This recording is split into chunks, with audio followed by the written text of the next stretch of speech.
What we're going to do here is actually run the analysis of variance, and we're going to be running a one-way analysis of variance. And what that means is that there's going to be one factor with multiple conditions. And in this example, the factor involves treatment, whether or not folks are getting treatment or not.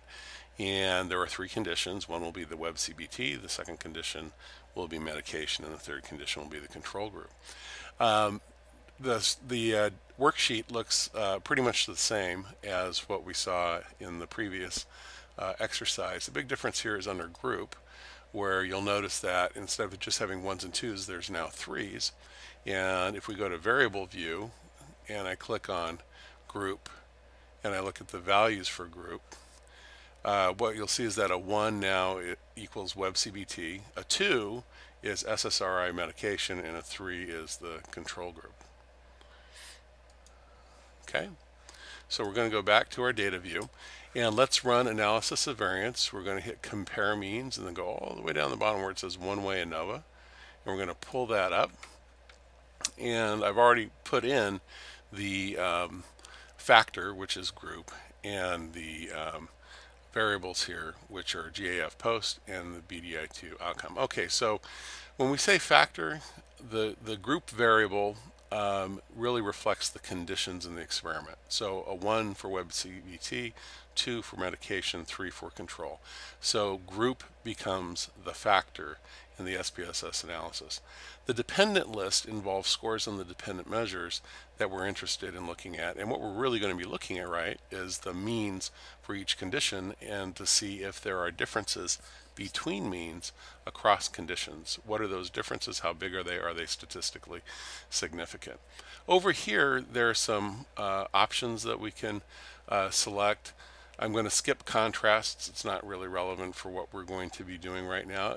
But we do need to signify to SPSS which post hoc test to run should we find a statistically significant F ratio. Now, the post hoc test, again to refresh, the purpose of a post hoc test is to tell the researcher where the statistically significant differences are occurring. There's a whole bunch of them, and actually if you went into the psychological research literature, you would find publications on each of these. They each have their strengths and weaknesses, but they're really designed to find those differences once the analysis of variance has been conducted. So we're going to run these tests at the 0.05 level. We're going to use what's called the Bonferroni post hoc test, which is probably the most commonly used post hoc test. Chaffe's is also used frequently, and there are advantages and disadvantages to each one, but again, that involves a lot of psychometric theory we don't need to go into. So I'm going to get rid of that one. Under options, I've checked off descriptive, homogeneity of variance test, and means plot. Okay, so descriptive statistics are just going to give us the mean and standard deviation for each of the conditions in our experiment. Homogeneity of variance is an important test to run because one of the parametric assumptions for analysis of variance is that the distributions show, for the different conditions, show similar variance. In other words, suggesting that the population variances are equal across the conditions. So that's an important one to run. Again, for a homogeneity of variance test, we are looking for a non-significant result. We do not want to find that the variances for the different conditions are significantly different. And then a means plot is useful just to take a look and see visually how the means relate to one another. So so that produces a graph that's useful. So we'll click continue, and that's it. Now we can just run the test. Let's see what happens. Up it comes. Okay, and you'll notice I'm actually running two ANOVAs at once. Now, keep in mind, these are done independent of one another, so the results of one do not depend on the results of the other. It's really for convenience of reporting of the results. So I've run two ANOVAs. One is with GAF post scores, the other is with BDI2 outcome scores.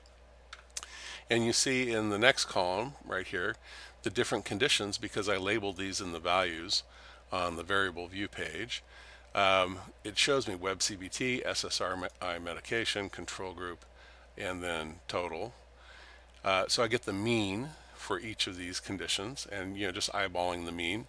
On the GAF post, it looks like those scores are all pretty close to one another. Seeing a little bit more variation here, especially with lower scores in the BDI2 for the web group. So that might play into the results. We'll see. And then we get the standard deviation for each of the conditions, the standard error of the mean, confidence intervals, and then the range, minimum, maximum. So these are all the descriptives that come up. The next piece of the printout is what we're interested in terms of testing one of our parametric assumptions, and that is homogeneity of variance. So the homogeneity of variance assumption, like I said, is that the different conditions have similar variances in the population. We test that with our sample. We're looking for a non-significant result to justify continuing with the analysis. And what we find is that the significance levels for GAF post and for BDI2 are greater than 0.05. So we have non-significant results. That means we can continue. Even if we did get a significant result here, it would have to be really, really significant to convince us that we have a problem here in terms of running the analysis. And again, I won't go into all the details about how significant the results need to be and so forth. Then we have the analysis of variance table. This is what we call an ANOVA table. And what it presents to us is sum of squares, then degrees of freedom. That leads to mean squares, the F ratio itself, and then the significance level of the F ratio. This is going to be very useful for us as we write up the results of the experiment. Okay. So let's start with GAF post. Looking at GAF post, there are 2 degrees of freedom between treatments, 97 degrees of freedom within treatments, and you'll remember from the other video how we went about writing up the results. You'd have to include these as you write up the results on the F test. The F ratio for GAF post was 0.420, and the p-value for it, the significance level, is 0.658. So what that's telling you is that this F ratio right here of 0.420, the probability that we could observe this kind of result simply due to chance or measurement error is 0.65. In other words, this is a pretty likely outcome. So we fail to reject the null hypothesis for GAF post. What that means is whatever mean differences we're observing between our groups on the global assessment of functioning scale that was delivered post-treatment, those differences could be accounted for by sampling error. Okay, it's really nothing to get excited about. The story's a little different though for BDI2. When you look at the Beck depression inventory, we get an F of 5.65 and significance at 0.005. So this is a statistically significant result. Now we don't know where the difference is, the significant difference between the means and which conditions are involved, because right now we're just doing an omnibus F test. What we do know is that there's a difference in there, that we're going to have to report it. It's part of the results for this experiment. So that's when we move into post hoc tests. Okay, we've got to look now at our post hoc Bonferroni test to tell us where the statistically significant difference resides. But something happened with Beck depression inventory scores that are leading us to reject the null hypothesis that the means are equal in the population. So we move on to our post hoc tests. We can ignore GAF post because we've already demonstrated up here in the ANOVA table that there was no statistically significant difference between conditions. We're going to focus our attention right here on BDI2 outcome scores. So BDI2 outcome scores, we're looking at the Webb CBT SSRI medication control group, and all we're going to look for are the asterisks. Where are the asterisks? Because that's going to tell us where the significant difference occurs. And right here you find one between Webb CBT and SSRI medication. So the mean scores between Webb and SSRI are statistically significantly different from one another. But it's not just there, it's also between Webb CBT and the control group. We see a significant difference as well. So we have two mean pairs that evidence a statistically significant difference between the means. If we continue to look down the screen, it says SSRI medication and Webb CBT. Well, that's exactly the same as what we just saw right here, and you'll notice the result is the same value. Okay, so the only other comparison we need to look at is medication with control group, and that difference right here is not statistically significant, so there's a null finding. So basically, here's what we found. We found a statistically significant F ratio. We're going to have to report that. When we looked at post hoc tests using Bonferroni post hoc tests, when we look at the post hoc tests, what we found was that the Web CBT folks had lower scores on the BDI2 than both the SSRI medication group and the control group, but those the folks in those two groups did not differ significantly from one another. So this is looking like a fairly specific effect in treatment. For the Web CBT group, their scores on the depression measure went down significantly, but only for them.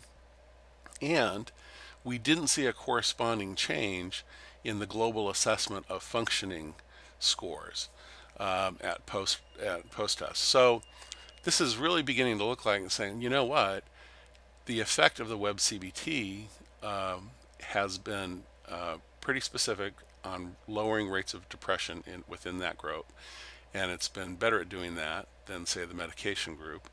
But the Web CBT intervention didn't seem to have any demonstrable effect compared to the other groups on those global assessment of function scores at post-testing. Okay, now we have to moderate this a little bit because we're just looking at scores at the end of treatment. You know, we haven't done within subjects ANOVA, in which we look at changes in individuals over time from, say, pre to post and so forth. So we'd have to be a little careful about how we would write that up.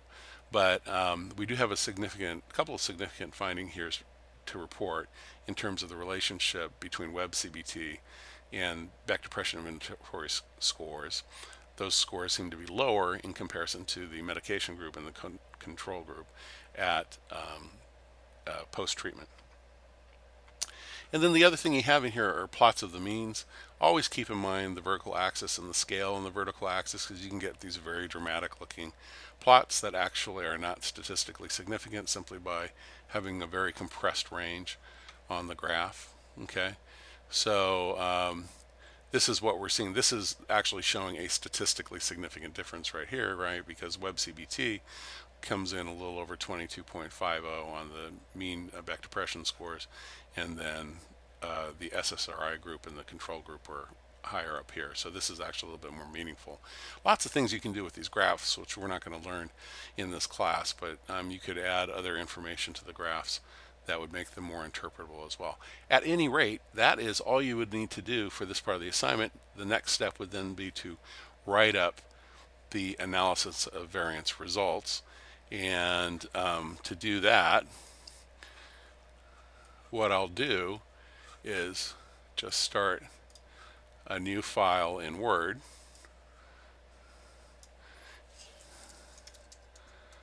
Okay, so we have results, and we just write a one-way analysis of variance resulted in a significant result, something like that. It's probably not the best sentence, but that's okay, that would work. And then we put in the F ratio, put in our degrees of freedom, which is 297. Actually, let me clarify this. It's a for BDI2 only. It's a equals, and then we find our F ratio, which is 5.650. Probability of that occurring by chance or measurement error is 0.005, so 5 times in 1,000. And then typically you report an effect size, but I'm not going to have you guys actually go do effect sizes. So we'll just leave it at that for now. Post hoc tests showed that there were significant mean differences between the Web CBT condition and both the medication and control conditions. And you're done. That's pretty much all you need to write up the entire result of the ANOVA. You might add there was no statistically significant means between the medication control conditions. I don't know, it doesn't seem like the most artistic sentence and maybe a little redundant, but it gets to the point. Let's format, say F and then P, right? And so that's pretty much all you need to do. Center that. Okay, so that's pretty much it. You would have completed this part of the assignment. The ANOVA is actually fairly easy to run, and the point is just to show you how to do it, get you familiar again with SPSS, so that when you're encountering analysis of variance in the literature, you'll understand what's going on. Keep in mind that in the actual research literature, there are a whole slew of different types of ANOVAs to run. So a one-way analysis of variance is run pretty frequently, but there's a whole bunch of other types of analyses of variances. They are all generalizations from this form, though. So just keep in mind with ANOVA, you're really looking at multiple conditions in an experiment, more than two conditions, and you're trying to control for that experiment-wise error rate.